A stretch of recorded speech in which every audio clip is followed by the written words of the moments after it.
अल्लाह ने फरमाया सूरह आल इमरान के अंदर, ज़ुय्यिना लिन्नासि हुब्बुश शहवाति मिनन निसा वल बनीना वल क़नातीरिल मुक़ंतरति मिनज़ ज़हबि वल फ़िद्दा वल ख़ैलिल मुसव्वमति वल अनआमि वल हर्थि। अल्लाह ताला ने 6 चीजों का नाम लिया। ओ लोगों, तुम्हारे लिए अल्लाह तबारक व तआला ने तुम्हारे दिलों के अंदर मोहब्बत डाल दी है। मिनन निसा, औरत की मोहब्बत डाल दी है। औरत की मोहब्बत, शादी हुई, इंसान अपनी बीवी से मोहब्बत करता है, बीवी की मोहब्बत डालता है। वल बनीन, और अल्लाह ताला ने औलाद की मोहब्बत भी तुम्हारे दिलों में डाल दी है। इंसान अपना नुकसान तो सह सकता है, अपने बच्चों का नुकसान नहीं सहता है। दुनिया में हर इंसान दूसरे इंसान को गिराना चाहेगा, हर इंसान दूसरे इंसान को अपने से कमतर देखना चाहेगा। दुनिया में इकलौता बाप है जो अपने बेटे को अपने से भी ऊंचा देखना चाहता है। वल बनीन, औलाद की मोहब्बत तुम्हारे दिलों के अंदर डाल दी गई। वल क़नातीरिल मुक़ंतरति मिनज़ ज़हबि वल फ़िद्दा, और ऐ मेरे बंदो, अल्लाह ताला ने सोने चांदी की मोहब्बत भी तुम्हारे दिलों के अंदर डाल दी है। रुपये पैसे की मोहब्बत, धन दौलत की मोहब्बत, सोने चांदी की मोहब्बत भी तुम्हारे दिल में डाल दी गई। उसके बाद फरमाया वल ख़ैलिल मुसव्वमति, और अल्लाह ताला ने उन घोड़ों की मोहब्बत भी तुम्हारे दिल के अंदर डाल दी है, जो घोड़े बड़े उम्दा होते हैं, जो निशान ज़दा घोड़े होते हैं, जिन घोड़ों के ऊपर निशान लगाया जाता है। अरब में घोड़े की बड़ी वैल्यू थी, और घोड़े में भी जो घोड़ा निशान ज़दा घोड़ा होता था, जिस पर बाकायदा अलामत रहती थी, सिंबल रहता था, उस घोड़े को बड़ा ऊंचा माना जाता था। उस जमाने की सवारी घोड़ा था। आज की सवारी फॉर्च्यूनर है, आज की सवारी स्कॉर्पियो है, आज की सवारी बुलेट है। तो सवारी की मोहब्बत भी इंसान के दिल में डाली। वल अनाम, और अल्लाह ताला ने तुम्हारे दिलों के अंदर चौपायों की मोहब्बत, बैल बकरी गाय भैंस, जिन चौपायों को तुम पालते पोसते, उन चौपायों की मोहब्बत तुम्हारे दिल में डाल दी है। वल हर्थी, और अल्लाह ताला ने खेती बाड़ी करने वाले किसानों के दिल में उनकी खेती बाड़ी की मोहब्बत उनके दिल में डाल दी है। ये 6 चीजें हैं जिनकी मोहब्बत अल्लाह ताला ने नेचुरल रखी है। कोई अगर ये कहता है मुझे माल से प्यार नहीं है, कोई कहता है मुझे बीवी से मोहब्बत, औरत से मोहब्बत नहीं है, कोई कहता है औलाद से मोहब्बत नहीं है, झूठ बोलता है। ये नेचुरल चीज है, इनकी मोहब्बत अल्लाह ताला ने प्राकृतिक रूप से नेचुरली हमारे दिल में डाल दी। लेकिन इन 6 चीजों का तस्करा करने के बाद अल्लाह क्या फरमाता है, ज़ालिका मताउल हयातिद दुनिया वल्लाहु इंदहु हुस्नुल माआब।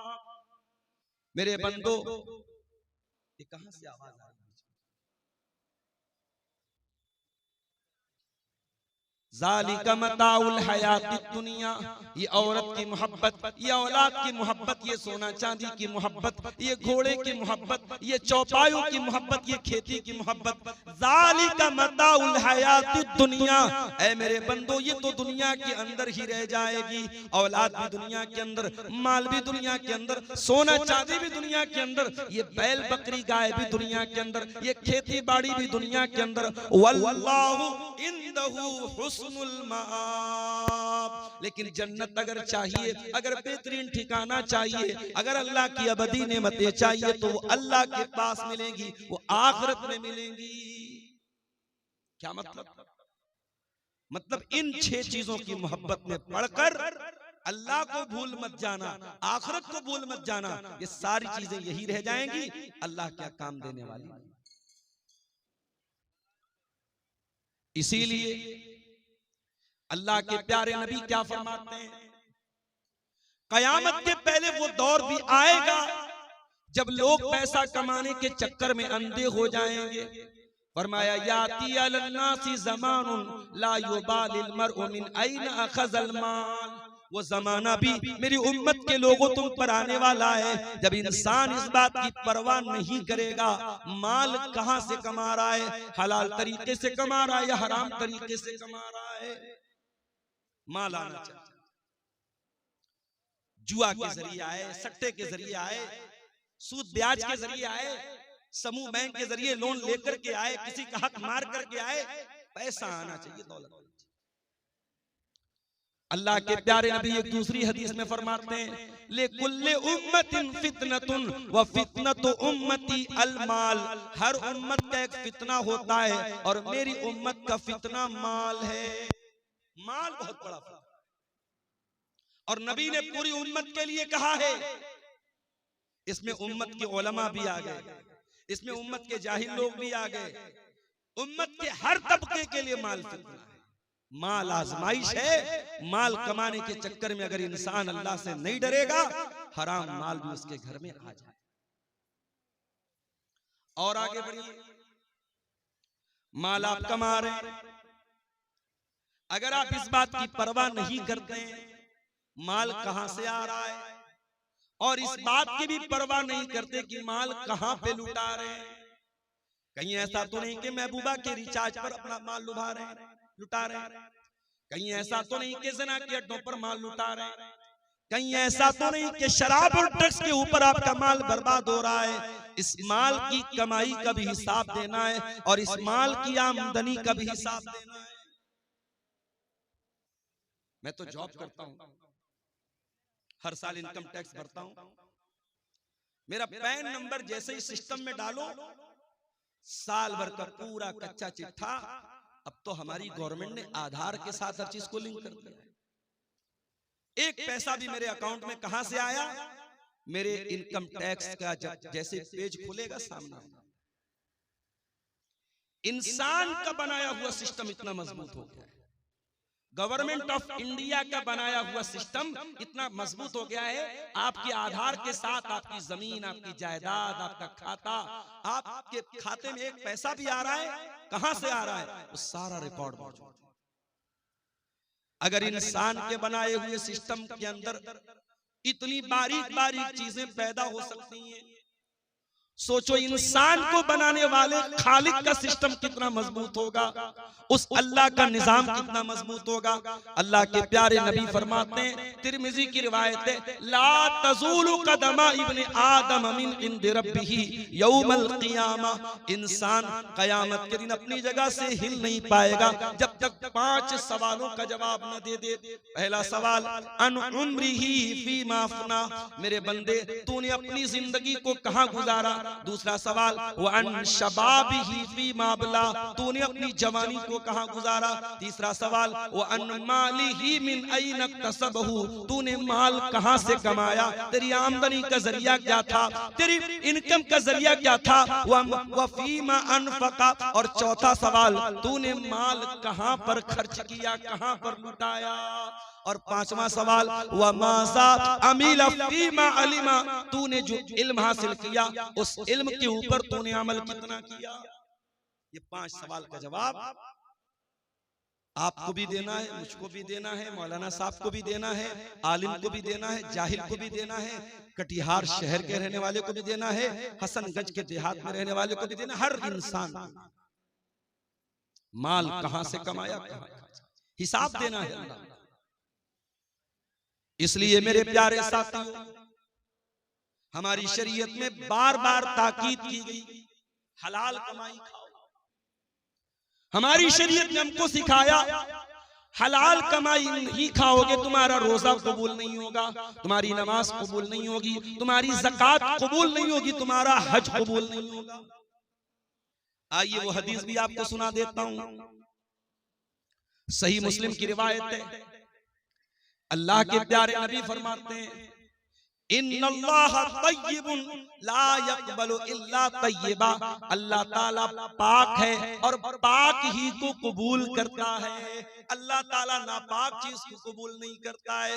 तुम चोरी करो, तुम डाका डालो और गरीबों की मदद करते रहो, मदरसों की मदद करते रहो, मस्जिद की मदद करते रहो, अल्लाह को ऐसे चंदे की जरूरत नहीं, अल्लाह को ऐसे सदके की जरूरत नहीं।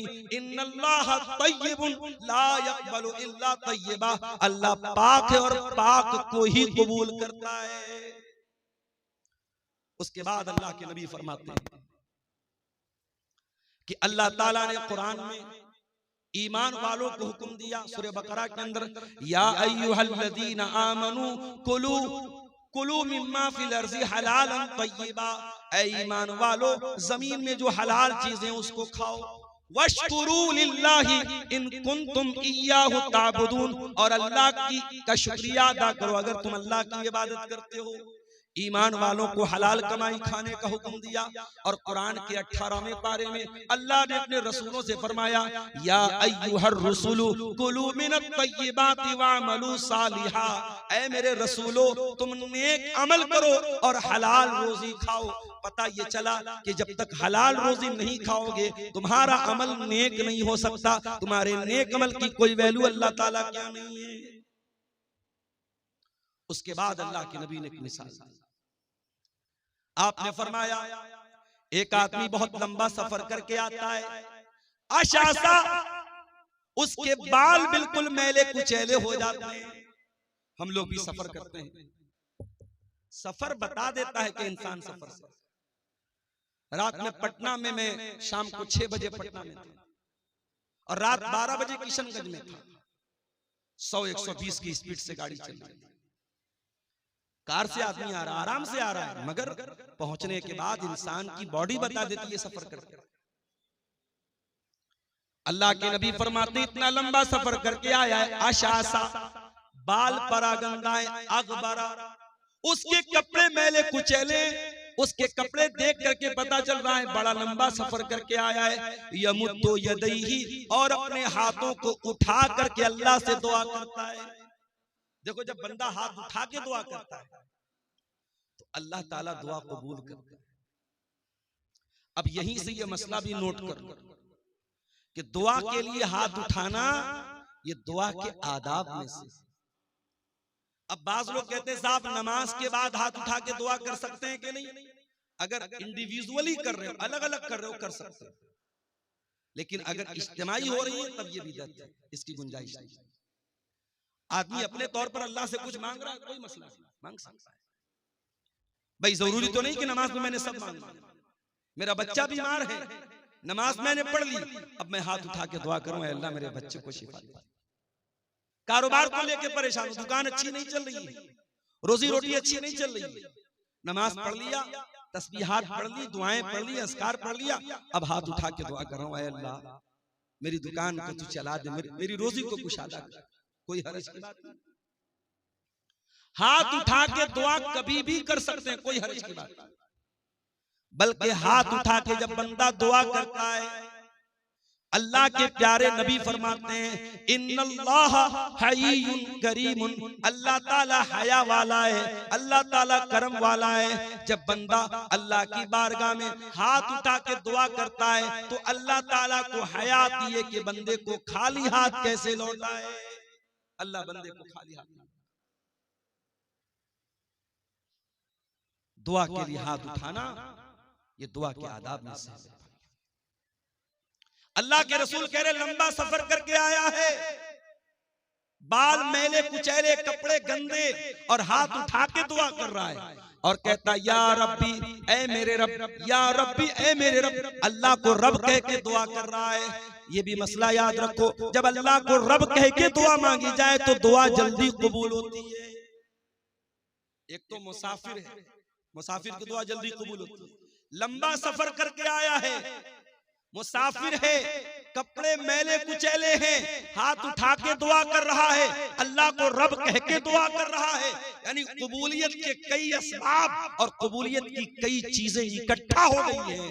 लेकिन अल्लाह के नबी फरमाते हैं व मतामुहु हराम व मशरबुहु हराम व मलबसुहु हराम व गुज़िया बिल हराम फ अन्ना युस्तजाबु लिज़ालिक। ऐ मेरे सहाबा, उसका खाना हराम कमाई का, उसका पानी हराम कमाई का, उसका कपड़ा हराम कमाई का, उसकी परवरिश हराम कमाई की। फ अन्ना युस्तजाबु लिज़ालिक, ऐसे इंसान की दुआ कैसे कबूल होगी?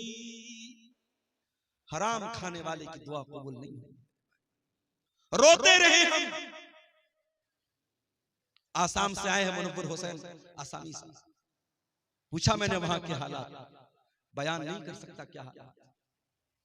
जुल्म की बहुत सारी दास्तानें शायद हम तक और आप तक पहुंचती भी नहीं है, जिनको कलम लिख नहीं सकते, ज़बानें बयान नहीं कर सकती, वो जुल्म आज हो रहा है। फलस्तीन के शहर गाजा में क्या हुआ? छोटे छोटे बच्चों के कैसे चिथड़े बने, और यहां इमाम हरम दुआ कर रहे हैं। रमजान में रो रो के दुआएं हो रही हैं, इंडिया के चप्पे चप्पे में दुआएं हो रही हैं। ये दुआएं क्यों कबूल नहीं हुई? क्योंकि हमने ये देखना बंद कर दिया कि हमारी कमाई हलाल है क्या।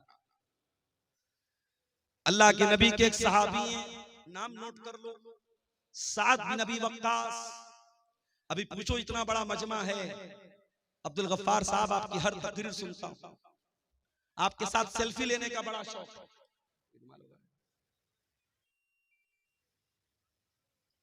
हर तकरीर सुनता हूं, हर जलसे में जाता हूं।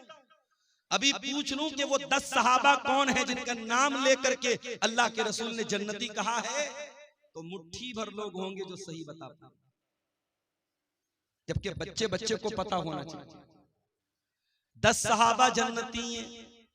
4 सहाबा तो वो हैं जिनको हम खुलफाए राशिदीन कहते हैं, अबू बकर, उमर, उस्मान, अली, ये तो 4 हैं। उसके अलावा कौन है? हजरत साद बिन अबी वक्कास, हजरत सईद बिन जैद, हजरत तलहा, हजरत जुबैर, हजरत अब्दुर्रहमान बिन औफ और हजरत अबू उबैदा बिन जर्रा। ये टोटल 10 सहाबा हैं जिनका नाम लेकर के अल्लाह के नबी ने जन्नती कहा है। उन 10 में से एक सहाबी हैं हजरत साद बिन अबी वक्कास। ये रिश्ते में अल्लाह के रसूल के मामू लगते थे। एक जंग में ये तीर चला रहे थे तो अल्लाह के नबी कह रहे थे, मामू जान, मेरे माँ बाप आप पर फिदा हुआ, आप तीर चलाए। इतनी मोहब्बत करते थे अल्लाह के नबी से। साद बिन अबी वक्कास ये बहुत मुस्तजाबुद दावत, ये जो दुआ करते थे इनकी दुआ फौरन कबूल हो जाती थी। इनसे किसी ने पूछा कि ऐसा साद बिन वक्कास क्या बात है, आप जो भी दुआ करते हैं आपकी दुआ फौरन कबूल हो जाती है, इसका राज क्या है, इसका सीक्रेट क्या है, इसका रहस्य क्या है, क्यों आपकी दुआएं जल्दी कबूल हो जाती हैं? हजरत साद बिन वक्कास कहते हैं, मा रफ़अतु लुक़मतन इला फमी, जब भी मैं अपने मुंह की तरफ कोई लुकमा उठाता हूँ, इल्ला व अना आलिमुन, मुझे पता होता है, मिन ऐना मजीउहा व मिन ऐना ज़हबत, वो लुकमा कहाँ से आया है और कहाँ जाएगा, उसकी आमदनी क्या थी, वो कहाँ से वो लुकमा आया था, मुझे सब पता है, A to Z मुझे पता है, इसलिए मैं हर लुकमे की जानकारी के बाद खाता हूँ। अल्लाह, ये थे सहाबा जो एक लुकमा भी अगर मुंह में डालते थे तो इस बात की परवाह करते थे, मैं हलाल तरीके से खा रहा हूं या हराम तरीके से। यहां तो बड़ी बड़ी बिल्डिंगें हराम कमाई की बन गई, यहां तो हराम कमाई से बड़े बड़े एम्पायर खड़े हो गए, बड़ी बड़ी बिल्डिंगें बना के रख दी, लाखों करोड़ों का बैलेंस बना के रख दिया। वो लोग अल्लाह को क्या हिसाब देंगे, हम जरा बता दो। दूसरे का माल नाजायज तरीके से अगर हमने खाया है, अल्लाह को हिसाब देना पड़ेगा। अच्छा एक बात बताओ, आज के इस गए गुजरे दौर में भी हम मस्जिद का एहतराम करते हैं कि नहीं करते? बहुत एहतराम करते हैं। शराबी जब मस्जिद के पास से गुजरता है शराफत से गुजर जाता है, नहीं, मस्जिद के पास कोई हुड़दंग नहीं, कोई शरारत नहीं। और हमारे हिंदुस्तान में तो हमारे गैर मुस्लिम भाई भी मस्जिद का बड़ा एहतराम करते हैं। होली का त्योहार आता था, होली खेलते थे, हमने अपने मोहल्ले में देखा, सारे मोहल्ले में होली खेल रहे, बीच में मस्जिद आई, नहीं भाई ये मस्जिद है, यहाँ कोई बदतमीजी नहीं होगी। ये एक माहौल था हिंदुस्तान। वो अलग बात है। धीरे धीरे नफरत को जहनों में डाला गया। अब तो बाकायदा मुसलमान की मस्जिद पर दूसरे मजहब का आदमी अपना झंडा लगाने की कोशिश करता है और मस्जिद के सामने गाली गलौज भी हो रहा है और भड़काऊ नारे भी लगाए जा रहे हैं। हालात खराब किए जा रहे हैं, मगर मस्जिद का एहतराम गैर मुस्लिम भी हमारे देश में करता था और करता है। मस्जिद का एहतराम हम सब करते हैं। मस्जिद से भी बढ़ करके एक मुसलमान की जान, एक मुसलमान का माल और एक मुसलमान की आबरू की अहमियत है मेरे भाई। आइए बुखारी की वो हदीस आपको सुनाता हूं। हदीस के रावी कौन? अब्दुल्ला बिन अब्बास। अब्दुल्ला बिन अब्बास कौन है? नबी के चचा के बेटे हैं, 8 साल के बच्चे हैं। रात में जब अल्लाह के नबी तहज्जुद के लिए उठा करते थे, अब्दुल्ला बिन अब्बास आते थे और वजू का पानी ला के रख देते थे। ओ लोगों, तुम्हारे मोहल्ले में उलमा आते हैं, तुम्हारे गांव में उलमा आते हैं, तुम्हारे इलाके में जमात के बड़े बड़े उलमा आते हैं, कम से कम अपने छोटे बच्चों को उलमा से मुलाकात के लिए लेकर के आया करो। उनको उलमा का एहतराम तो सिखाया करो, उनके दिल में उलमा की मोहब्बत तो डाला करो। नबी रात में उठते हैं, तहज्जुद की नमाज के लिए उठते हैं और वजू का पानी लेकर के कौन आता है? 8 साल का बच्चा आता है। नाम क्या है? अब्दुल्ला बिन अब्बास। नबी ने पूछा, ये वजू का पानी कौन लाया? जवाब मिला, अब्दुल्ला बिन अब्बास लाया। नबी ने रात के अंधेरे में दुआ की, अल्लाहुम्मा अल्लिमहुल कुरान, ऐ अल्लाह तू अब्दुल्ला बिन अब्बास को कुरान का इल्म अता फरमा दे, कुरान का आलिम बना दे, कुरान की नॉलेज दे दे, कुरान का ज्ञानी बना दे, कुरान की तफसीर का इल्म दे दे। और आज जब भी आप तफसीर की कोई भी किताब उठाएंगे, सबसे ज्यादा अगर किसी का नाम आपको मिलेगा, अब्दुल्ला बिन अब्बास का नाम मिलेगा। कुरान करीम की तफसीर में नंबर 1 माने जाते हैं सहाबा। ये नबी की दुआ की बरकत थी। वही अब्दुल्ला बिन अब्बास रिवायत करते हैं, अल्लाह के प्यारे नबी अपनी जिंदगी का पहला और आखिरी हज कर रहे हैं और हज के मौके पर तकरीबन 1.25 लाख सहाबे किराम आपके साथ हैं। जिलहिज्जा की 10 तारीख आती है, ईद उल अज़हा का दिन आता है, यौमुन नहर आती है। अल्लाह के प्यारे नबी अपने सहाबा के साथ हैं। आपने मिना के मैदान में फरमाया, अय्यो यौमिन हाज़ा, ऐ मेरे सहाबा ये कौन सा दिन है?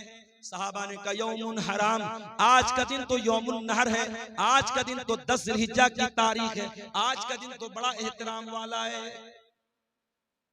फिर आपने पूछा, अय्यो बलदिन हाज़ा, ये शहर कौन सा है? सहाबे किराम ने कहा, बलदुन हराम, ऐ अल्लाह के नबी ये तो मक्का शहर का एक हिस्सा है, ये तो मक्का शहर है जो अमन वाला शहर है, जो बड़ा एहतराम वाला हुर्मत वाला शहर है। फिर आपने पूछा, अय्यो शहरिन हाज़ा, ये कौन सा महीना है?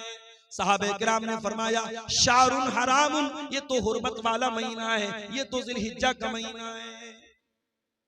अब जरा नबी के अल्फाज, अल्लाह के प्यारे नबी ने फरमाया, इन्ना दिमाअकुम व अमवालकुम व आराज़कुम हरामुन अलैकुम का हुर्मत यौमिकुम हाज़ा फी बलदिकुम हाज़ा फी शहरिकुम हाज़ा। ऐ मुसलमानों, कान खोल करके सुन लो, तुम्हारी जान, तुम्हारा माल और तुम्हारी इज्जत व आबरू एक दूसरे के लिए हराम है। उसी तरीके से जैसे आज का ये दिन हुर्मत वाला है, जैसे ये मक्का शहर हुर्मत वाला है, जैसे ये जिलहिज्जा का महीना हुर्मत वाला है, एक दूसरे की जान और माल का उतना ही एहतराम करो। किसी का माल नाजायज तरीके से लेना आपके लिए जायज नहीं है। और आगे बढ़िए, कुरान का दूसरा पारा उठाइए। अल्लाह फरमाता है, वला ताकुलू अमवालकुम बैनकुम बिल बातिल। ऐ मुसलमानों, तुम एक दूसरे का माल नाजायज तरीके से, बातिल तरीके से, इनवैलिड तरीके से, अवैध तरीके से न खाया करो। एक दूसरे का माल हराम तरीके से न खाया करो। वह तुदलू बिहा इलल हुक्काम, और अपने मसले को अदालत में ले जाकर के लेताकुलू फरीकम मिन अमवालिन नास बिल इस्मी, लोगों का माल नाजायज तरीके से खाने के लिए अपने मसले को अदालत में न लेके जाओ। कभी कभी ऐसा होता है, हमें मालूम है जमीन हमारी नहीं है, जायदाद हमारी नहीं है, पैसा हमारा नहीं है, हम हड़प रहे हैं किसी का, मगर हमको पता है अदालत में जाएंगे तो हम जीत जाएंगे। वो किसी ने अदालत की फुल फॉर्म बयान की है ना, आओ दावा करो, लड़ो और तबाह हो जाओ, बिल्कुल सही है। अभी उत्तर प्रदेश में मदरसे का मुकदमा चल रहा है, पता होगा आपको। उत्तर प्रदेश में जितने सरकारी मदरसे थे, इलाहाबाद हाई कोर्ट का फैसला आया कि ये सारे मदरसे गैर कानूनी हैं, इनको बंद कर दिया जाए और इन मदरसे में पढ़ने वाले बच्चों को स्कूल में डाल दिया। अदालत को उन मदरसों में पढ़ने वाले 2 लाख बच्चों की तो चिंता थी, मगर उन मदरसों में पढ़ाने वाले 10,000 टीचरों की कोई चिंता नहीं थी।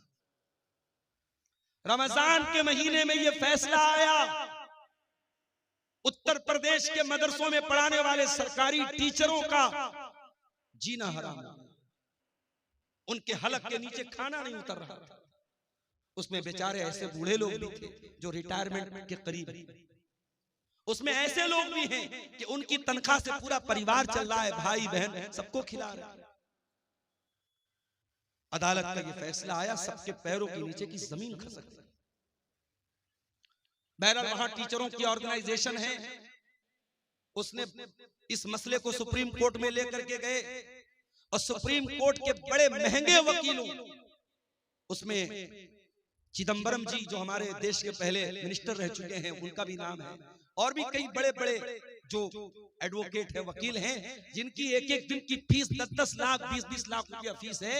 एक एक सुनवाई की उनकी फीस को अदा किया गया और सुप्रीम कोर्ट में मजबूती के साथ अपना मामला रखा गया। और अभी 2 दिन पहले सुप्रीम कोर्ट का फैसला आया, सुप्रीम कोर्ट ने कहा नहीं, ये मदरसे गैर कानूनी नहीं है, मदरसे को बरकरार रखा जाए, मदरसों को बंद न किया जाए। बताना ये चाहता हूं कि सुप्रीम कोर्ट में एक केस लड़ने के लिए एक वकील को जो फीस देने की जरूरत पड़ती है, गरीब आदमी नहीं दे सकता। एक एक दिन की फीस 20-20, 25-25 लाख रुपया है, कोई नहीं दे सकता।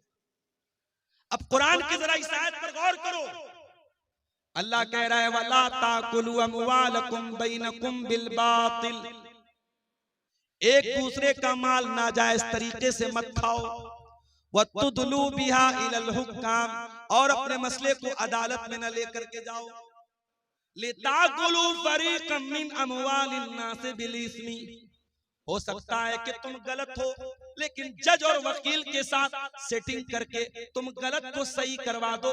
हो सकता है गलत सबूत पेश कर दो, हो सकता है गलत गवाह पेश कर दो। लोगों का माल नाजायज तरीके से खाने के लिए अपने मसले को अदालत में न लेकर के जाओ। आज कटिहार की आप सेशन कोर्ट में चले जाएं, आप पटना में कोर्ट में चले जाएं, हर अदालत में जमीन के, जायदाद के, रुपये पैसे के मामलात मुसलमानों के बड़ी तादाद में। और इंसान को पता होता है मैं गलत हूं, मैं नाजायज जमीन पर कब्जा कर रहा हूं, फिर भी अदालत में जाता है क्योंकि उसको यकीन होता है मैं अदालत की रकम, फीसों, वकीलों की फीस भर करके मैं केस जीत। कान खोल करके सुन लो मेरे प्यारे साथियों, दुनिया की अदालत के ऊपर भी एक अदालत है और उस अदालत में कोई वकील नहीं होगा, उस अदालत का जज अल्लाह रब्बुल आलमीन होगा। न वहां रिश्वत चलेगी, न वहां किसी की झूठी गवाही चलेगी।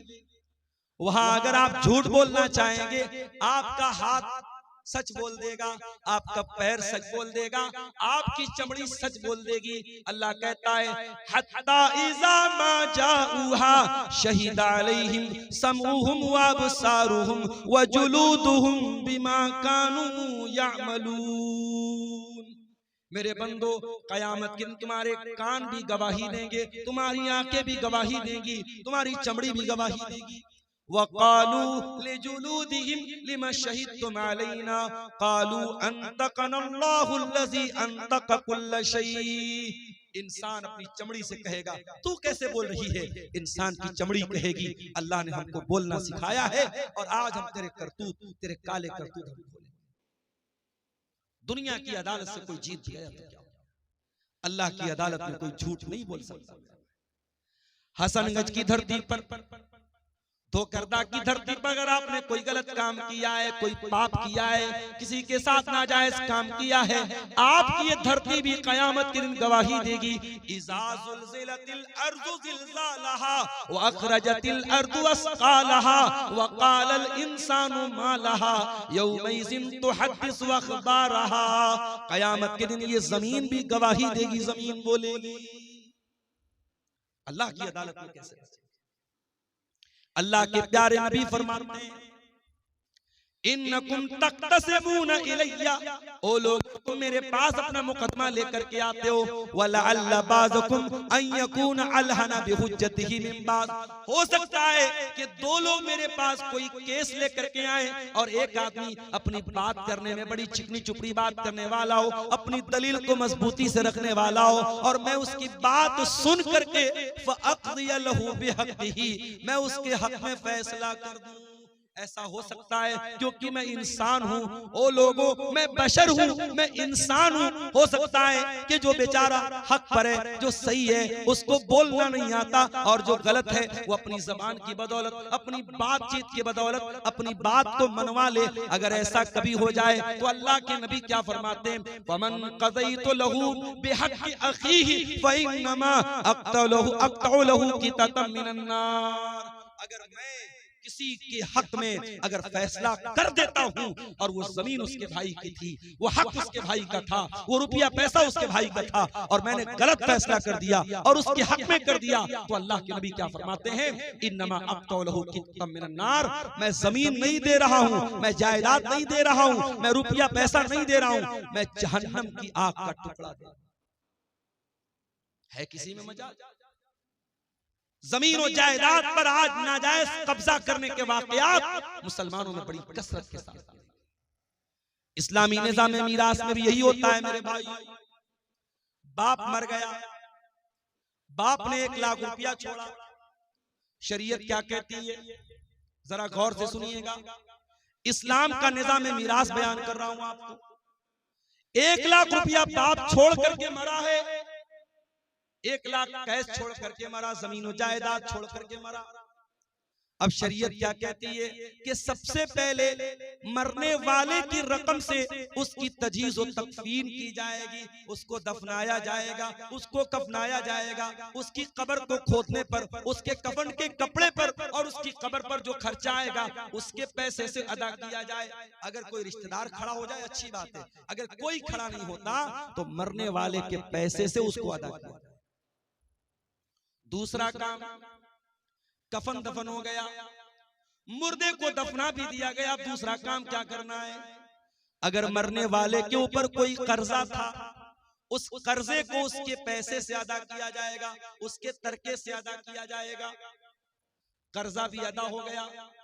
अब तीसरा काम ये देखा जाएगा कि मरने वाले ने किसी को वसीयत तो नहीं की है, और वसीयत किसको बोलते हैं ये समझ में। हो सकता है मरने वाला अपनी जिंदगी में मदरसे की मदद नहीं कर पाया, मस्जिदों में चंदा नहीं दे पाया, अल्लाह की राह में खर्च नहीं कर पाया। मरने के टाइम एहसास हुआ यार इतनी दौलत बना के जा रहा हूँ, इतना पैसा बना के जा रहा हूँ, कुछ दीन के रास्ते में भी पैसा लगाना चाहिए, कुछ जमीनों जायदाद मदरसे के लिए भी देनी चाहिए। जैसे आज आपके मदरसे के लिए चंदा हुआ, मुझे चंदा करना नहीं आता, मेरे मुझे कहा था जो साहब मुझे लेके आ रहे थे, उन्होंने कहा था मौलाना साहब थोड़ा आप चंदे पर बोल दीजिएगा, लोग आए मुसाफा करके दे दे। ये सब मुझसे नहीं होता मेरा, लेकिन एक अपील करता हूं कि जिंदगी में यही चीजें आपके काम आएंगी। अब्दुल गफ्फार साहब की तकरीर सुनेंगे रात में चले जाएंगे, मौलाना जर्जी साहब की तकरीर सुनेंगे चले जाएंगे, मगर आपने इस मदरसे को जो चंदा दिया होगा वो कहीं ना कहीं आपके नामे अमाल में, आपकी नेकियों के अकाउंट में दर्ज हो जाएगा, और कयामत के दिन भी वो आपके काम आएगा। हो सकता है जिंदगी में आपको मौका नहीं मिल पाया, मरने के टाइम याद आया कि मुझे कुछ अल्लाह की राह में खर्च करना चाहिए, तो शरीयत क्या कहती है कि आप अपने माल की वसीयत कर सकते हैं, मगर वसीयत 1/3 से ज्यादा नहीं होनी चाहिए। 1/3 का मतलब समझते हैं 1/3। अगर मरने वाला 3 लाख रुपया छोड़ के गया है तो किसी मस्जिद में, किसी मदरसे में, किसी यतीम को, किसी गरीब को, या किसी ऐसे रिश्तेदार को जो उसका वारिस नहीं है, वारिस को वसीयत नहीं कर सकता। अपने बेटे को वसीयत करके जाए, बेटे को इतना दे दो, बेटी को इतना दे दो, उसका कोई एतबार नहीं। वारिस को वसीयत, बेटा तो वारिस है, बेटी तो वारिस है, बाप तो वारिस है, वारिस को वसीयत नहीं करेगा। वारिस के अलावा कोई रिश्तेदार है, मान लो किसी बच्चे को आपने गोद ले लिया, किसी बच्चे को आपने पाल लिया, परवरिश कर ली।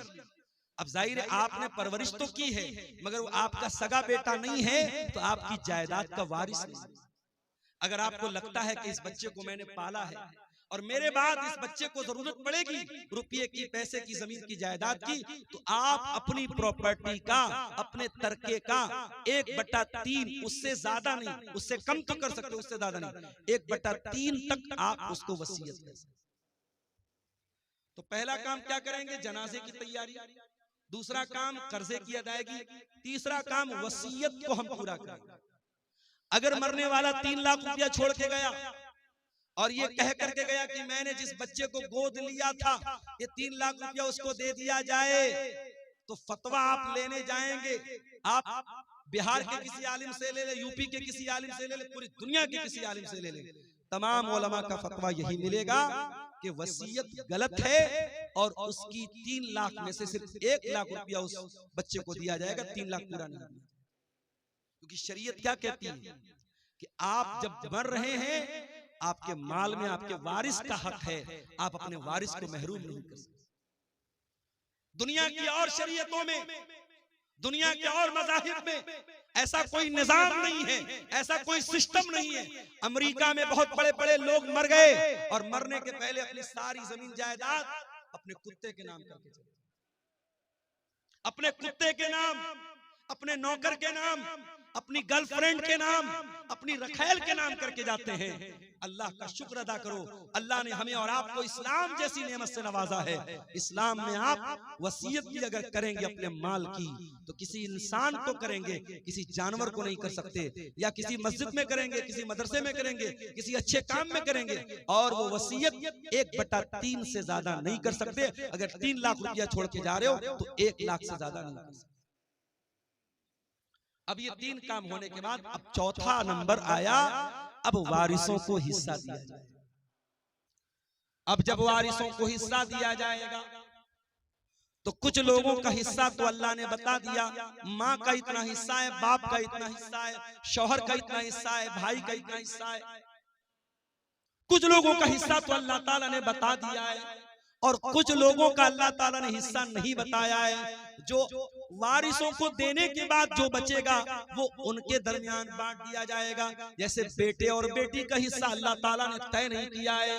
अगर बाप जिंदा है, अगर माँ जिंदा है, तो बाप को 1/6 दिया जाएगा, माँ को 1/6 दिया जाएगा। और माँ बाप को देने के बाद, और अगर मरने वाले की बीवी जिंदा है और औलाद मौजूद है, तो बीवी को 8वां हिस्सा दिया जाएगा। और औलाद अगर नहीं है तो बीवी को 1/4 दिया जाएगा। बीवी को देने के बाद, माँ बाप को देने के बाद, अब जो बाकी बचेगा वो बेटे और बेटी को दिया जाएगा। अब बेटे को कितना मिलेगा, बेटी को कितना मिलेगा? कुरान कहता है लिज़्ज़कर मिस्लु हज़्ज़िल उन्सयैन, लड़के को लड़की का डबल मिलेगा, लड़के को लड़की का डबल मिलेगा। अब दुनिया में लोग इस पर बड़ा वावैला मचाते हैं, तो इस्लाम में बड़ी नाइंसाफी है, औरत के साथ बड़ा अन्याय हो रहा है। लड़के को डबल मिल रहा है, लड़की को आधा मिल रहा है। पहली बात तो ये है, इस्लाम अल्लाह का दीन है और अल्लाह के दीन में कभी नाइंसाफी नहीं हो सकती। अल्लाह तो अदल वाला है, अल्लाह तो आदिल है और अल्लाह का हर हुक्म अदल वाला है। अल्लाह को खूब पता है किसको कितना देना है। अल्लाह के कानून में कभी नाइंसाफी नहीं हो सकती। अगर अल्लाह ताला ने लड़का लड़की को बराबर दिया होता, अगर अल्लाह के कानून में बराबर का हुक्म होता, तो ये लड़के के साथ नाइंसाफी हो जाती। क्यों? क्योंकि कमा के लाना तो लड़के को है अपनी बहन को कमा के भाई देगा, अपनी बेटी को कमा करके बाप देगा, अपनी बीवी को कमा करके शौहर देगा। मर्द को तो हर हाल में कमाना है और औरत को कमाना नहीं, औरत को तो खाना है। औरत को कोई खिलाएगा और खिलाने वाला कौन है? मर्द है। इसीलिए अल्लाह ताला ने मर्द की जिम्मेदारियों को सामने रख करके अल्लाह ने यह फैसला किया, लिज़्ज़करि मिस्लु हज़्ज़िल उन्सयैन, लड़के को लड़की का डबल मिलेगा। अब मान मरने वाले का एक लड़का है, 2 लड़की, और मरने वाला 2 लाख रुपया छोड़ के मरा, तो जाहिर है कि 2 लाख में से 1 लाख रुपया लड़के को मिल जाएगा और 50-50 हजार रुपया दोनों लड़कियों को मिल जाएगा। तो अगर रेशियो निकालो तो लड़के लड़की को तो बराबर मिल रहा है, और अगर कहीं लड़कियों की तादाद ज्यादा है और लड़का एक है या लड़के की तादाद कम है तो मजमूई एतबार से लड़कियों को ज्यादा मिल जाएगा। तो कुरान कहता है तुम नहीं जानते कि किसको कितना मिलना चाहिए, ये अल्लाह का फैसला और अल्लाह का कानून है, और अल्लाह ने जो तय कर दिया उसी के हिसाब से बांटा जाएगा।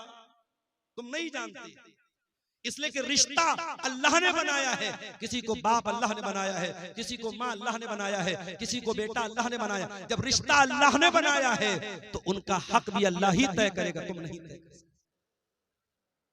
हमारे यहाँ क्या हो रहा है, बाप मर गया, भाइयों ने बैठ करके जमीन जायदाद का बंटवारा कर दिया, बहन को फूटी कौड़ी नहीं मिली, बहन को 1 पैसा नहीं मिला।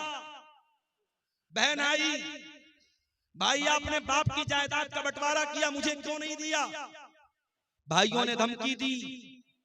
मैं शेरशाबादी माहौल नहीं जानता, मैं कटिहार का माहौल, मैं बनारस की बात कर रहा हूं, अपने माहौल की बात कर रहा हूं।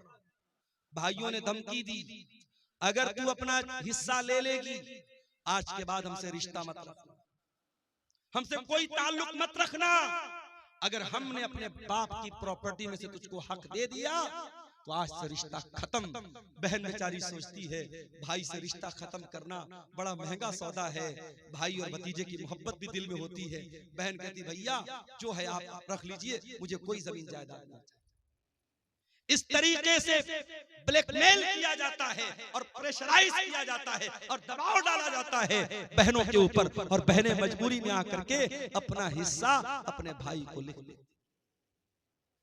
और ये काम कौन कर रहा है? ये 5 टाइम का नमाजी कर रहा है, चेहरे पर भरपूर शरई दाढ़ी रखने वाला और माथे पर सजदे का निशान सजाने वाला, अपने आप को मुत्तकी कहने वाला, अपने आप को परहेजगार कहने वाला भी ये काम कर रहा है। ओ लोगों, अल्लाह को क्या हिसाब दोगे जब अल्लाह का कानून ये कह रहा है कि आपके वालिद के इंतकाल के बाद आपके बाप की प्रॉपर्टी में आपका हिस्सा है और आपकी बहन का भी हिस्सा है। वो कौन सा कानून है, वो कौन सा इंसाफ है जिसकी वजह से आपने अपनी बहन को उसका हक नहीं दिया? जरा ईमान से बताओ, जरा अपने दिल पर हाथ रख करके बताओ मेरे भाई। और ये भी याद रखिए, इस्लाम का जो निजाम मीरास है ये कोई बाई चॉइस नहीं है कि अमल कर लो तो अच्छी बात है और अगर अमल नहीं करोगे तो कोई हर्ज की बात नहीं है। अल्लाह ने जब मीरास का कानून बयान किया तो क्या फरमाया? तिल्का हुदूदुल्लाह, ऐ मेरे बंदो, अल्लाह ताला का बनाया हुआ कानून है। वमन युतिल्लाह व रसूलहु युदखिलहु जन्नातिन तजरी मिन ताहतिहल अनहारु खालिदीन फीहा अबदा। जो अल्लाह की बात मानेगा, जो रसूल की बात मानेगा, जो अल्लाह के कानून पर चलेगा, अल्लाह उसको जन्नत में डालेगा जहां जन्नत में हमेशा हमेशा रहेगा। वज़ालिकल फौजुल अजीम, और ये बहुत बड़ी कामयाबी है। वमन यासिल्लाह व रसूलहु व यतअद्दा हुदूदहु, और जो अल्लाह की नाफरमानी करेगा, जो रसूल की नाफरमानी करेगा, जो अल्लाह के कानून को तोड़ेगा, जो अल्लाह के निजाम मीरास को नहीं मानेगा, जो अल्लाह के बनाए हुए कानून के मुताबिक अपनी बहन बेटी को हिस्सा नहीं देगा, अल्लाह क्या फरमाता है? युदखिलहु नारन खालिदन फीहा, अल्लाह उसको जहन्नम के अंदर डालेगा और जहन्नम में बहुत लंबे टाइम तक वो रहेगा। वलहु अज़ाबुम मुहीन, और उसको जलील करने वाला अज़ाब दिया जाएगा। जहन्नम की आग, मेरे भाई हम सोच भी नहीं सकते। कोई ये ना सोचे अरे हम तो तौहीद वाले हैं, हम जहन्नम में जाएंगे, कुछ दिन तक जहन्नम में रहेंगे, फिर निकल जाएंगे। कोई ये ना सोचे जहन्नम की आग हम एक सेकंड के लिए बर्दाश्त नहीं कर सकते, इसलिए कि जहन्नम की आग तो बड़ी खतरनाक होगी। अल्लाह फरमाता है कुल्लमा नज़िजत जुलूदुहुम बद्दलनाहुम जुलूदन गैरहा लियज़ूकुल अज़ाब। जब जहन्नम की आग में तुम्हारी चमड़ी जल जाएगी, हम दूसरी चमड़ी चढ़ा देंगे, हम बार बार जलने की तकलीफ जहन्नमियों को देंगे। अगर जहन्नम के अजाब को सहन कर सकते हो, अगर जहन्नम के अजाब को बर्दाश्त कर सकते हो, तो अपनी बहन और बेटी का हक मार लो, और अगर बर्दाश्त नहीं कर सकते तो जाओ माफी मांगो और अपनी बहन और बेटी को उसका हक दे दो। एक और तरीका चल रहा है हरामखोरी का, और मुसलमानों में ज्यादा पाया जा रहा है। जमीन मेरी है और मेरी जमीन के बगल में उसके मेरे पड़ोसी की जमीन है। मैं धोखे से क्या करता हूं, अपने पड़ोसी की जमीन का 1 फीट हिस्सा अपनी जमीन में शामिल कर ले रहा हूं। मैं मिसाल दे रहा हूं, अपने पड़ोसी की, अपने रिश्तेदार की जमीन पर नाजायज कब्जा करने के लिए जमीन पर बनी हुई बाउंड्री को मिटा देना, निशान को मिटा देना, या जमीन और जायदाद के कागज में हेर फेर कर लेना। मेरे प्यारे साथियों, अगर ये काम आप करते हैं तो कान खोल करके सुन लीजिए। अल्लाह के नबी फरमाते हैं लानल्लाहु मन गय्यरा मनारल अर्ज़ी, जो जमीन के निशान को बदल दे, जो जायदाद को हड़पने के लिए, जमीन को हड़पने के लिए जमीन के निशानात को बदल दे, उसके ऊपर अल्लाह की लानत बरसती है। अगर अल्लाह की लानत कि हम हकदार बनना चाहते हैं तो ये काम कर सकते हैं, वरना मेरे प्यारे साथियों ये बहुत ही खतरनाक। और आगे बढ़िए, अल्लाह के नबी फरमाते हैं इन्ना रिजालन यतखव्वज़ूना फी मिन मालिल्लाह, कुछ लोग अल्लाह ताला के माल में नाजायज कब्जा करते हैं, दूसरों का माल नाजायज तरीके से खाते हैं। ऐसे लोगों का अंजाम क्या होगा? फरमाया ऐसे लोगों को अल्लाह ताला जहन्नम की आग में फेंक देगा। जहन्नम की आग में हराम खाने वालों को अल्लाह ताला डाल देगा। आप में से बहुत सारे लोगों ने हज उमरा भी किया होगा। सऊदी अरब के अंदर दाखिल होते ही इंडिया का रुपया काम करना बंद कर देता है, बांग्लादेश का टका काम करना बंद कर देता है, अमेरिका का डॉलर काम करना बंद कर देता है। सऊदी में आप गए तो आप सऊदी रियाल चाहिए। एक मर्तबा मैं गया उमरा के समय, मैं यहां से रियाल लेके गया, इत्तेफाक से मेरी फ्लाइट डायरेक्ट नहीं थी, तो दुबई के एयरपोर्ट पर फ्लाइट चेंज करनी थी मुझे। अब दुबई के एयरपोर्ट पर सामान, भूख लग रही थी, कुछ खाना था, तो वो रियाल भी लेने को तैयार नहीं। उसने कहा कि हमें दुबई का पैसा चाहिए, जो यूनाइटेड अरब एमिरेट का जो वो दिरहम होता है, हमको वो चाहिए, हमको यहाँ सऊदी का रियाल नहीं चाहिए। मेरे पास रियाल था, मैं इंडिया से रियाल बना के लेके गया। हर देश की अपनी एक करेंसी है। अमेरिका के लोग इंडिया में आते हैं, डॉलर को रुपये में बदल के एक्सचेंज करके तब आते हैं। इंडिया का आदमी सऊदी जाता है, अपने रुपये को रियाल में चेंज करता है। हर देश की अपनी एक करेंसी होती है। एक बात बताऊं आपको, कयामत के दिन करेंसी कौन सी चलेगी? किसी का माल हड़प लिया किसी ने, 1 लाख रुपया किसी का नाजायज कब्जा कर लिया। अब कयामत के दिन जिसका पैसा उसने मारा है, जिसका हक मारा है, उसने अल्लाह की अदालत में कहा अल्लाह, इसने मेरा 1 लाख रुपया नाजायज तरीके से लिया है। अल्लाह के नबी फरमाते हैं कयामत के दिन रुपया तो नहीं चलेगा, पैसा तो नहीं चलेगा, दिरहम तो नहीं चलेगा, दीनार तो नहीं चलेगा। कयामत के दिन कौन सी करेंसी चलेगी? जरा गौर से सुनना कटिहार के लोगों, हसनगंज के लोगों, जरा गौर से सुनना कि कयामत के दिन कौन सी करेंसी चलेगी। अल्लाह के प्यारे नबी फरमाते हैं अपने सहाबा से, ऐ मेरे सहाबा ये बताओ कि सबसे गरीब आदमी कौन है, सबसे कल्लाश आदमी, सबसे निर्धन आदमी, सबसे पुअर आदमी कौन है, सबसे गरीब आदमी कौन है? सहाबा ने कहा अल्लाह के नबी, जिसके पास दिरहम ना हो, दीनार ना हो, रुपया ना हो, पैसा ना हो, सबसे बड़ा गरीब वही है। आपने फरमाया मेरी उम्मत के अंदर सबसे बड़ा गरीब वो होगा जो कयामत के दिन रोजा लेकर के आएगा, नमाज लेकर के आएगा, सदका खैरात लेकर के आएगा, ज़कात लेकर के आएगा, मगर किसी को गाली दी होगी, किसी को बुरा भला कहा होगा, किसी का माल हड़पा होगा, किसी पर झूठा इल्जाम लगाया होगा, उसकी नेकियां उन हकदारों को बांट दी जाएंगी। जिसका हक आपने मारा है, आपका रोजा लेके चला गया, आपकी नमाज लेके चला गया, आपका सदका खैरात लेके चला गया, आपका हज और उम्रा लेके चला गया। और अल्लाह के नबी फरमाते हैं फ़इन फ़नियत हसनातुहु, अगर उसकी नेकियां खत्म हो जाएंगी और फिर भी कुछ हकदार लोग लाइन में खड़े होंगे, अल्लाह ताला उन हकदारों के गुनाह इसके ऊपर लाद देगा। अल्लाह, हम लोग तो बड़ा खुश है साहब, हमने तो बड़ा दान दिया है मदरसों में, बड़ा जलसों में दान दिया है, बड़ा हज और उम्रा किया है। कयामत के दिन अगर हुकूकुल इबाद में कोताही की है, अगर किसी का हक मारा है, कयामत के दिन ये दान, ये चंदा, ये रुपया, ये पैसा जो अल्लाह की राह में हमने दिया है, सब बर्बाद हो जाएगा अगर हमने हुकूकुल इबाद में कोताही की। मेरे प्यारे साथियों, अल्लाह के प्यारे नबी फरमाते हैं अगर उसकी नेकियां खत्म हो जाएंगी और फिर भी हकदार लाइन में लगे हैं, अल्लाह ताला उन हकदारों के गुनाह इसके ऊपर ला देगा। जो इंसान दुनिया से नमाज लेकर के आया था, रोजा लेकर के आया था, ज़कात लेकर के आया था, हज लेकर के आया था, अब उसके ऊपर गुनाह लादे जा रहे हैं, बिल्कुल गुनाहों से भर जाएगा। सुम्मा तुरिहा फिन्नार, फिर उसको जहन्नम के अंदर फेंक दिया जाएगा। इतना खतरनाक मामला है। इसलिए वरासत के मामलात में अल्लाह से डरो। और कभी गौर करो, जिस बहन का हक मार रहे हो, जिस भतीजे का हक मार रहे हो, उसके बाप के मरने के बाद वो यतीम है, और यतीम का माल अगर नाजायज तरीके से कोई खाता है, उसकी बड़ी खतरनाक वईद है। अल्लाह के प्यारे नबी अल्लाह ताला कुरान में फरमाता है इन्नल्लज़ीना याकुलून अमवालल यतामा ज़ुल्मन इन्नमा याकुलून फी बुतूनिहिम नारा। जो लोग यतीम का माल नाजायज तरीके से खाते हैं, हराम तरीके से खाते हैं, एक तो हलाल तरीका है। अगर किसी यतीम की परवरिश आप कर रहे हैं और आप पैसे वाले नहीं हैं, आप उसकी परवरिश कर रहे हैं और उस परवरिश के बदले में उस यतीम का जो माल है उसमें से अपने हक भर का पैसा आप ले रहे हैं, तो उसकी गुंजाइश है।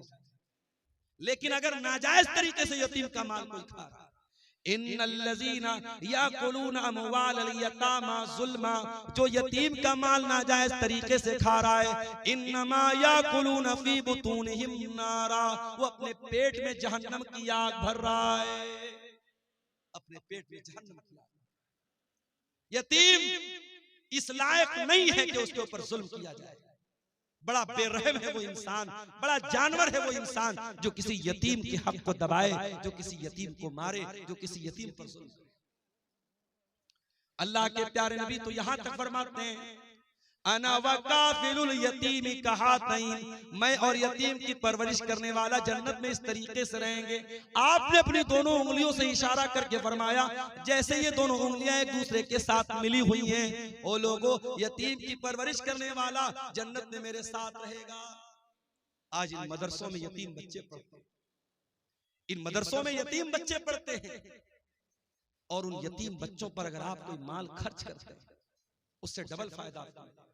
जो सवाब मिलेगा दान का चंदे का वो तो मिलेगा, अगर यतीम बच्चे के ऊपर आप माल खर्च कर रहे हैं तो कयामत के दिन अपने नबी के साथ रहने का मौका आपको मिलेगा। अल्लाह के नबी फरमाते हैं जो किसी यतीम की परवरिश में हिस्सा लेता है, अल्लाह के नबी फरमाते हैं कयामत के दिन वो जन्नत में मेरे साथ। मेरे प्यारे साथियों, किसी यतीम के माल को नाजायज तरीके से खाना जब हराम है, आपकी बहन भी आपके बाप के मरने के बाद यतीम हो गई, आपका भतीजा अपने बाप के मरने के बाद यतीम हो गया, उस भतीजे का, उस बहन का हक मारने के पहले सोच लो कि कल अगर तुम्हारे बच्चे यतीम हो गए तो उनका क्या होगा। उसकी जगह अपने आप को रख के सोचो, तुम्हारा इंतकाल हो जाए और तुम्हारे बच्चों के साथ कोई नाइंसाफी करे, तुम्हारे बच्चों का कोई हक मार ले, तो सोचो तुम्हें कैसा लगेगा। उसकी जगह अपने आप को रख के सोचो और किसी यतीम के माल को हड़पने की कोशिश।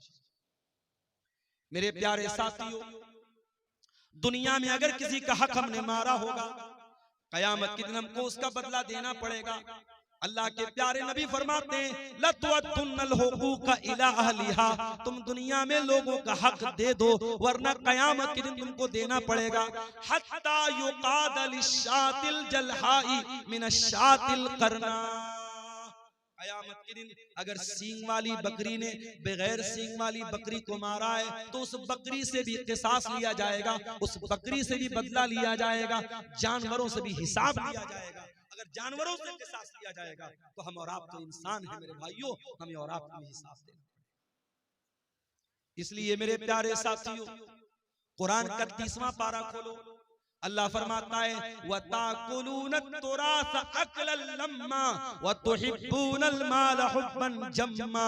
ओ लोगो, तुम वरासत को डकार जाते हो, तुम मीरास को खा जाते हो और तुम माल से बहुत ज्यादा मोहब्बत करते हो। कल्ला इज़ा दुक्कतिल अर्ज़ु दक्कन दक्का वजा रब्बुका वल मलकु सफ़्फ़न सफ़्फ़ा वजीअ यौमइज़िन बिजहन्नम। ओ लोगो, जरा उस दिन को याद करो जिस दिन जमीन को टुकड़े टुकड़े कर दिया जाएगा, जमीन को रेजा रेजा कर दिया जाएगा और अल्लाह ताला अपने बंदों का फैसला करने के लिए आएगा और फरिश्ते भी लाइन लगा करके खड़े होंगे और जहन्नम को भी उस दिन लाया जाएगा। यौमइज़िन यतज़क्करुल इंसानु मा सा। और क़यामत के दिन इंसान याद करेगा उसने दुनिया में क्या क्या किया। जितने लोगों ने जमीनों को हड़पाए, जायदादों को हड़पाए, लोगों का हक मारा है, कोई एक आदमी बता दो जो मरने के बाद अपनी जमीन को लेकर के गया हो, अपनी जायदाद को लेकर के गया हो, अपने रुपये पैसे को लेकर के गया हो। सब ठाट पड़ा रह जाएगा जब लाद चलेगा बंजारा। सब यहीं छोड़ के जाना है मेरे प्यारे भाइयों, इसी कब्र की 2 गज जमीन हमको दफन हो जाना है। दुनिया की चंद रोजा जिंदगी के लिए अपनी आखिरत को दांव पे न लगाओ, अपनी आखिरत को खतरे में न डालो मेरे भाइयों। लोगों का हक दुनिया में दे दिया करो। अल्लाह के प्यारे नबी ने इतनी खतरनाक वईद फरमाई। आपने फरमाया अपने इंतकाल के कुछ पहले आपने फरमाया अस्सलाता अस्सलाता वमा मलकत ईमानुकुम। ओ लोगों, तुम नमाज की पाबंदी करना और अपने गुलामों और अपने लौंडियों के साथ तुम अच्छा सलूक करना, उनके साथ हक तलफी मत करना। इस्लाम वो दीन है कि समाज का वो तबका जो मजदूरों का तबका है, जो गुलामों का तबका है, जो लौंडियों का तबका है, जिसको दुनिया में हकीर माना जाता है, अल्लाह के प्यारे नबी अपने इंतकाल के पहले दुनिया को वसीयत करके जा रहे हैं, उस गुलाम और लौंडी का भी हक आपको नहीं। हजरत अबू ज़र गिफारी ने अपने गुलाम को बुरा भला कह दिया, उसकी माँ का नाम लेके कुछ आर दिला दी, कुछ बुरा भला कह दिया। अल्लाह के प्यारे नबी को बहुत गुस्सा आया। आपने फरमाया ऐ अबू ज़र, आज तुमने इतना खतरनाक काम किया है कि ये तो दौरे जाहिलियत का काम है, ये तो वो इंसान ये काम करेगा जिसके अंदर दौरे जाहिलियत का कोई हिस्सा रह गया हो। आपने कहा कि ये नौकर चाकर, ये काम करने वाले, ये भी तुम्हारे भाई हैं, जो खाओ उनको खिलाओ, जो पहनो उनको पहनाओ। इस्लाम तो वो मजहब है जो गुलामों का, नौकरों का भी हक हमें बताता है। दुनिया में लोग मजदूर दिवस मनाते हैं, बड़ी बड़ी तंजीमें बनी हैं, एसोसिएशन बनी हैं मजदूरों के हुकूक के लिए। 1400 साल पहले मोहम्मद अकरम सल्लल्लाहु अलैहि वसल्लम ने मजदूरों के हक की लड़ाई लड़ी है, मजदूरों को उनका हक दिया है आपने। अल्लाह के प्यारे नबी फरमाते हैं आतुल अजीर हक़्क़हू क़ब्ल अन यजिफ़ अरक़हू। मजदूर का पसीना सूखने के पहले उसकी मजदूरी दे दो। मेरे प्यारे साथियों, इस्लाम तो वो प्यारा दीन है जो हर हकदार को उसका हक टाइम पर देने की तालीम। इसलिए अगर किसी के बाप का इंतकाल हो चुका है तो देर न करे, अपने भाइयों को इकट्ठा करे, बहनों को इकट्ठा करे, मुफ्ती साहब को बुला ले।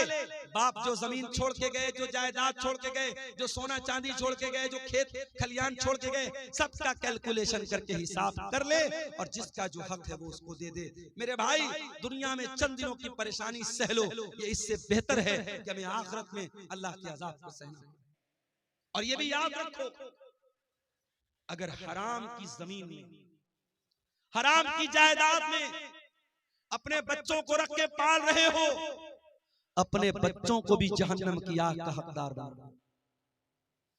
हम ये समझ रहे हैं साहब हम हराम का पैसा कमा रहे हैं, हमारे घर में पैसा आ रहा है, हमारे बच्चे चैन की जिंदगी गुजार रहे हैं, हमारी फैमिली चैन की जिंदगी गुजार। गलत है ये। अगर पैसा हराम का आ रहा है और आपके बच्चे ऐश कर रहे हैं, आपकी बीवी ऐश कर रही है, वो हराम की कमाई आपके घर की बरकत को खत्म कर। अल्लाह के प्यारे नबी फरमाते हैं, जो जिस्म हराम कमाई से परवरिश पाता है फन्नारु औला बिही, वो जिस्म जहन्नम की आग में चलेगा। क्या हम चाहेंगे हमारे बच्चे जहन्नम की आग में जले? हम कभी नहीं चाहेंगे। ये चंद सवालात आए हैं, देख लेते हैं इसको। और आखिर में बार बार पीछे से डिमांड आ रही है, आप लोग बड़ी तादाद में मौजूद हैं और आपको बताने की जरूरत नहीं जलसे का मकसद क्या है। और मेरे भाइयों ने मुझे बताया इदारा काफी कर्जे में चल रहा है, उसकी जो बिल्डिंग वगैरह बनी है उस पर काफी कर्जा है। आप हजरात मेरी तकरीर के आखिर में जो भी ताउन है, आप जो भी दान कर सकते हैं, ताउन कर सकते हैं, यहाँ आके देते जाइएगा। इंशाअल्लाह उस पर बेहतरीन अजर अल्लाह ताला आपको देगा। और मैं सबके लिए इज्तिमाई तौर पर एक दुआ कर दूंगा। सऊदी अरब के साथ ईद और बकरीद की नमाज पढ़ना कैसा है? कुछ उलमा इसको जायज ठहराते हैं, साथ ही सऊदी अरब के साथ जज़ाकल्लाह खैर। देखिए किसी भाई ने ताउन पेश किया है, अल्लाह इनके ताउन को कबूल करे। मेरे भाइयों, हम अपने इंडिया में, अपनी कंट्री में नमाज कैसे पढ़ते हैं? क्या सऊदी के हिसाब से पढ़ते हैं? नहीं, हम यहाँ के हिसाब से नमाज पढ़ते हैं। सऊदी अरब में हमसे 2.5 घंटे का फर्क है। हम ऐशा की नमाज के बाद आराम से बिस्तर पे सोने जाते हैं, टीवी चालू करते पता लगा सऊदी अरब में ऐशा की अज़ान शुरू हो रही है। तो टाइम का फर्क है। वैसे चांद का भी फर्क है। चांद हमारे मुल्क में कभी और नजर आता है, सऊदी अरब में कभी और नजर आता है। और इस मसले में अगरचे कुछ उलमा का ये कहना है कि सारी दुनिया में एक चांद होना चाहिए, मगर आपके झारखंड के बहुत बड़े आलिम दीन इंतकाल कर गए, अल्लाह गरीब की रहमत करे, अल्लामा अब्दुल अजीज हक्कानी साहब रहमतुल्लाह अलैह। मैंने उनका मजमून पढ़ा था, बड़ी तफसील से उन्होंने लिखा था और उन्होंने दलाइल से साबित किया था। और मरकजी जमीयत अहले हदीस से उनका वो मजमून छपा था कि हर इलाके के लोगों की अपनी रूयत है, हर शहर के लोगों की अपनी रूयत है। वो अपना चांद देख करके रोजा रखेंगे, अपना चांद देख करके ईद मनाएंगे। ये पूरे हिंदुस्तान में, पूरी दुनिया में एक चांद मनाना ये दलील के एतबार से मजबूत बात नहीं है और ना प्रैक्टिकली ऐसा मुमकिन है। ऐसा जब तक मुमकिन नहीं है तब तक कोई अगर अपनी अलग ईद मना रहा है, अपना अलग रोजा रख रहा है, तो ये मुसलमानों की जमात में फूट डाल रहा है। उसको अल्लाह क्या हिसाब देना पड़ेगा। बचत खाते में, बैंक में रखे हुए पैसे में ब्याज के तौर पर कुछ रुपए जमा कर देते और हमें मालूम नहीं पड़ता, तो उस पैसे को क्या किया? देखिए, ये मत कहिए कि मालूम नहीं पड़ता, सारा सिस्टम मौजूद है। इंटरेस्ट की रकम रोज नहीं आती है, हर क्वार्टर पर आती है। हर क्वार्टर का मतलब हर 3 महीने पर आपके बैंक में पैसा इंटरेस्ट का आता है। आप अपनी पासबुक पे अगर एंट्री कराएंगे, पासबुक पे लिख के आ जाएगा इंटरेस्ट का इतना पैसा है। आपको कुछ नहीं करना है, आप हर क्वार्टर पर अपने बैंक का स्टेटमेंट निकलवाइए और इंटरेस्ट की रकम निकाल करके वो रकम किसी गरीब को दे दीजिए। बस वो आपके ऊपर इस्तेमाल नहीं होनी चाहिए, अपनी जात पर इस्तेमाल नहीं करना है, बैंक में रखना नहीं है, उसको निकाल के खर्च कर देना है। किसी भी कोई दवा इलाज के लिए जरूरत हो उसको दे दीजिए, किसी भी गरीब आदमी को जिसको जरूरतमंद है उसको, मुसलमान को भी दे सकते हैं, गैर मुस्लिम को भी दे सकते हैं, कोई हर्ज की बात इंशाअल्लाह नहीं है। नहीं, अजर की नीयत से नहीं, उस पर कोई अजर सवाब की नीयत नहीं करना है। वो कोई दान नहीं है, वो पैसा आप इसलिए गरीब को दे रहे हैं कि पैसा इस्तेमाल हो जाए, बस उसको अपने ऊपर इस्तेमाल नहीं कर सकते आप, लेकिन गरीब को दे देंगे वो इस्तेमाल कर सकता है। सवाब आपको नहीं मिलेगा, ना सवाब की नीयत आपको। कुछ लोग 50% या 60% में चंदा करते हैं, वो कैसा है? देखिए, शरीयत में ज़कात की रकम के जो मसारिफ बयान किए गए, कुरान में अल्लाह ने सूरह तौबा में बयान किए, उसमें ज़कात वसूलने वाले को भी ज़कात की रकम में से देने का हुक्म, वल आमिलीना अलैहा। लेकिन उसका बाकायदा परसेंटेज बनाना, और परसेंटेज भी इतना बड़ा बनाना कि देने वाला 1 लाख दे रहा है और मदरसे में 40,000 पहुंच रहा है, 30,000 पहुंच रहा है, तो बहुत गौर करने की बात है। इसलिए जो मेरी नजर में उलमा के फतावे हैं, जो तहरीरें हैं, उन्होंने सख्ती से मना किया है कि ठीक है चंदा लाने वालों को पैसा दिया जाए, मगर इतने भारी रेशियो के साथ उनको कमीशन देना ये मुनासिब नहीं है। इससे परहेज। ये किसी भाई ने 500 रुपए की रकम दी है मदरसा रहमत आलम को, अल्लाह ताला इस बंदे पर रहमत फरमाए। 1-2 सवालात और आए हैं, मुझे 2 बजे तक का अल्टीमेटम मिला है, 2 बजने वाला है। कब्रिस्तान के नाम पर जमीन देने के बाद फिर उसी जमीन को वापस ले लेना कैसा है? और उस जमीन पर खेती गलत है अगर आपने कब्रिस्तान के नाम पर जमीन वक्फ कर दी तो वक्फ जमीन को दोबारा वापस नहीं ले सकते। कब्रिस्तान के नाम पर जमीन वक्फ हो गई तो उस पर कब्रिस्तान ही बनेगा, उसको दोबारा लेना और खेती करना बिल्कुल गलत है, यह मुनासिब नहीं है। मेरी सगी बहन की शादी जिस लड़का से हुई, उस लड़का की सगी बहन से क्या मैं शादी कर सकता हूं नगद मेहर के साथ? 10 साल हो गया मेरी बहन की शादी होने का, अब मैं अपने बहनोई की बहन से शादी करना चाहता हूं तो क्या कर सकता हूं? बिल्कुल कर सकते हैं। देखिए शरीयत में जो मना है उसको बोलते हैं निकाह शिगार। उसकी शक्ल क्या होती है कि महर के बजाय ये तय कर दिया जाए कि मैं आपकी बहन से शादी कर लूं, आप मेरी बहन से शादी कर। अगर महर के बजाय ये अदला बदली वाली शादी की जाए तो गलत है। अगर महर तय है, मैं आपकी बहन से शादी कर रहा हूं, आप मेरी बहन से शादी कर रहे हैं, दोनों का महर तय है तो कोई हर्ज की बात नहीं। और यहाँ एक मसला और याद रखिए कि इस तरीके की शादी आम तौर पर सक्सेस नहीं होती, कामयाब नहीं होती। कोई मसला आता है, मैंने कई केस देखा है, अगर इस घर की लड़की उस घर गई, उस घर की लड़की इस घर आई, अगर एक घर में कोई मसला होता है तो दूसरे घर की लड़की को सहना पड़ता है। इसलिए इस तरीके की रिश्तेदारी से बचना चाहिए। हराम तो नहीं है, नाजायज तो नहीं है, मगर बचना चाहिए ताकि मसला अरहाम इन्नल्लाह काना अलैकुम रक़ीबा या अय्युहल्लज़ीना आमनुत्तक़ुल्लाह वक़ूलू क़ौलन सदीदा युस्लिह लकुम अअमालकुम व यग़फिर लकुम ज़ुनूबकुम व मन युतिइल्लाह व रसूलहु फ़क़द फ़ाज़ फ़ौज़न अज़ीमा।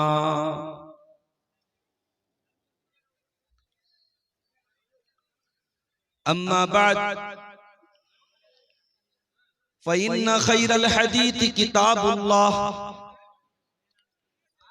व खैरल हदी हदी मुहम्मदिन सल्लल्लाहु अलैहि वसल्लम व शर्रल उमूरि मुहदसातुहा व कुल्ल मुहदसतिन बिदअह व कुल्ल बिदअतिन ज़लालह व कुल्ल ज़लालतिन फिन्नार।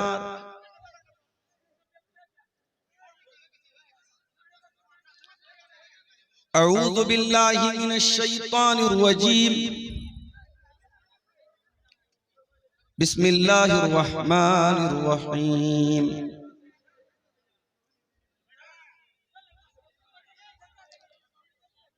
वला ताकुलू अमवालकुम बैनकुम बिल बातिल वतुदलू बिहा इलल हुक्कामि लितअकुलू फरीक़म मिन अमवालिन नास बिल इस्मि व अंतुम तालमून।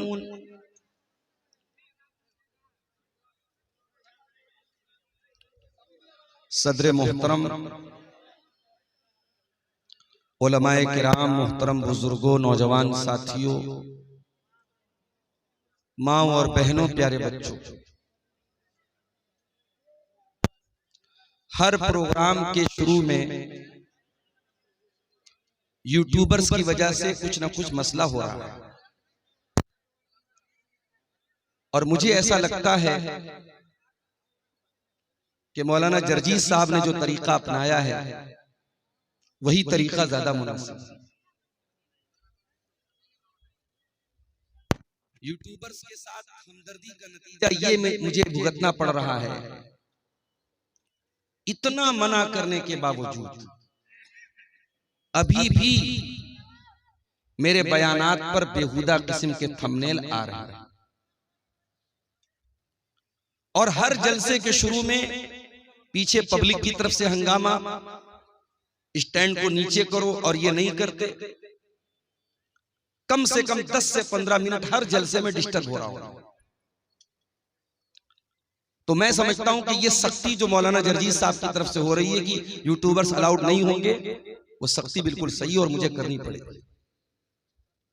मैं कहां से चेक करने जाऊंगा कौन सही है कौन गलत है? या सैकड़ों मोबाइल लगा के लोग बैठे हैं। अभी छठ पूजा पर मैंने कुछ नहीं बोला, पता लगा कि छठ पूजा पर भी वीडियो आ चुका है। आज भी एक साहब ने मुझे थंबनेल भेजा, बहुत ही गंदा किस्म का थंबनेल लगा करके मेरी तकरीर साथ में चिपका दी। चल रहा है,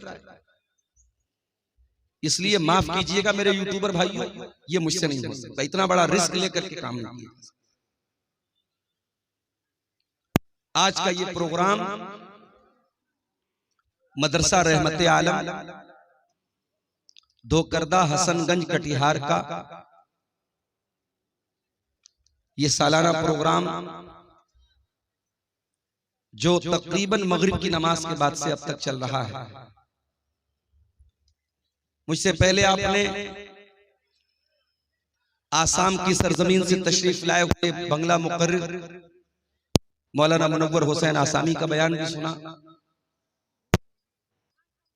मुझसे पहले भी अभी आपने एक तकरीर सुनी, और मेरे बाद शेख जर्जीस सिराजी साहब का भी खिताब आप सुनेंगे। मुझसे जलसे के जिम्मेदारों ने यह मुतालबा किया है इस्लाम के निजामे मीरास पर कुछ बातें आपके सामने रखूं। इस्लाम के अंदर किसी के मरने के बाद उसके माल का क्या किया जाए? इस्लाम के पहले क्या सिस्टम था? किसी के मरने के बाद उसकी जमीन जायदाद रुपया पैसा वो ले लेता था जिसके पास पावर होता था, ताकत होती थी। और जाहिर है जब पावर होता था तो औरत तो बेचारी कमजोर होती है। इसलिए अरब के उस मुआशरे में औरत को बाप की वरासत में, बीवी को शौहर की प्रॉपर्टी में, बहन को भाई की प्रॉपर्टी में कोई हिस्सा नहीं मिलता। इस्लाम ने पूरा एक सिस्टम बनाया, और आप अगर गूगल पे जाकर के टाइप करें इस्लामिक इनहेरिटेंस कैलकुलेटर,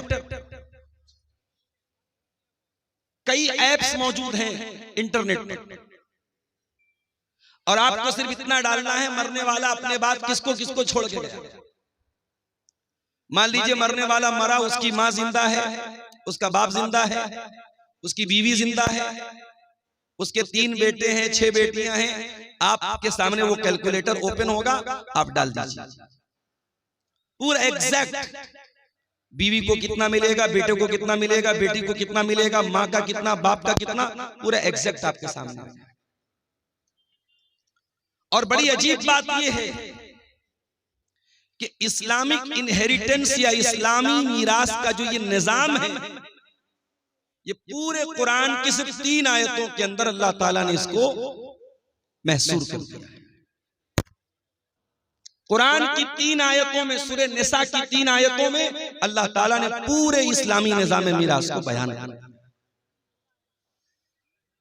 इससे पहले कि मैं इस्लामी निजाम मीरास पर कुछ बात करूं, आइए पहले हम ये देखते हैं कि इस्लाम माल के ताल्लुक से क्या क्या है। भाई आज जितनी भी गड़बड़ी हो रही है वो क्यों हो रही है? क्योंकि इंसान माल से बेहद मोहब्बत करता है। इंसान को दौलत से बहुत प्यार है, और दौलत से जब बहुत ज्यादा इंसान प्यार करता है तो वो भूल जाता है कि हलाल क्या और हराम क्या।